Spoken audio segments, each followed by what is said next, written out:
যে টপিকটা নিয়ে আলোচনা করবো সেটা হচ্ছে মেকানিক্যাল প্রপার্টি নিয়ে ডিসকাস করবো। আগের ভিডিও আমরা ফিজিক্যাল প্রপার্টি নিয়ে ডিসকাস করেছি, আজকের ভিডিও হচ্ছে নেক্সট ভিডিও হচ্ছে ফিজিক্যাল প্রপার্টি নিয়ে ডিসকাস করবো।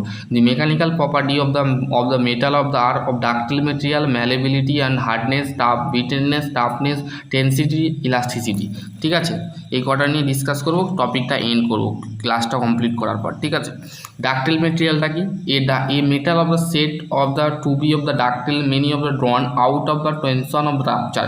আমরা মেটাল প্রপার্টি কেন পড়বো? যে স্ট্রেস স্ট্রেন ডায়াগ্রামটা তোমরা অবশ্যই পড়েছো, আগে ভিডিও আমি বানানো আছে, সেগুলো দেখতে পারো। ঠিক আছে, a metal of the set be of ductile of many of drawn out of the tension with of the rupture মানে টেনশানের কারণে আমাদের কি হয়?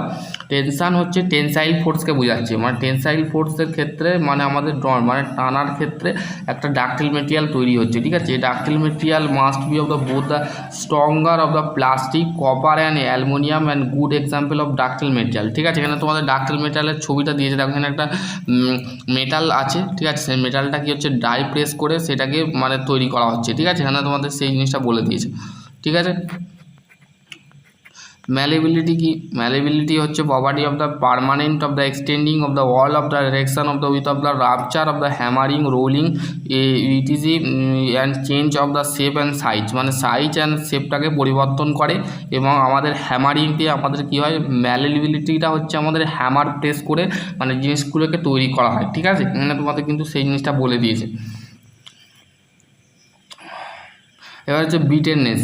হার্ডনেসটা কি? Hardness is a measure of metal of the with standard structure, scratching and wearing of the abrasing of the penetrating. ঠিক আছে, বিটেলনেস কি? বিটেলনেস is the property of the metal of the permanent of the destruction before of the breaking the cast iron and is the example of brittle material। মানে আমাদের betel material হচ্ছে যেমন caste আয়রনের যে মেটালগুলো হয় সেগুলোকে বিটেলনেস মেটেরিয়াল বলে। ঠিক আছে, মানে প্রপার্টির মধ্যে পড়ে। ঠিক আছে, ইলাস্টিসিটিটা হচ্ছে সেই সেম। ইলাস্টিসিটি হচ্ছে ইজ দ্য পাওয়ার। ইলাস্টিসিটি মানে তোমরা বুঝতে গেলে ধরো একটা গাড়ারকে এক্সাম্পল তোমাদের দিচ্ছি, গাড়ারটাকে তোমরা জোর টানলে সেটা আগের অবস্থায় চলে আসলো, সেটাকে বলা হচ্ছে ইলাস্টিসিটি মেটেরিয়াল। ঠিক আছে, বেসিক্যালি বোঝা গেল, এটাই হচ্ছে মেন টপিক। তো আশা করছি তোমাদের যদি আরও কোনো কোয়ারি থাকে অবশ্যই কমেন্ট সেকশানে কমেন্ট করে জানাবে। ভিডিওটা কেমন লেগেছে বন্ধুদের সাথে অবশ্যই শেয়ার করে দেবে। চলো আজকের টপিক নিয়ে এড করছি।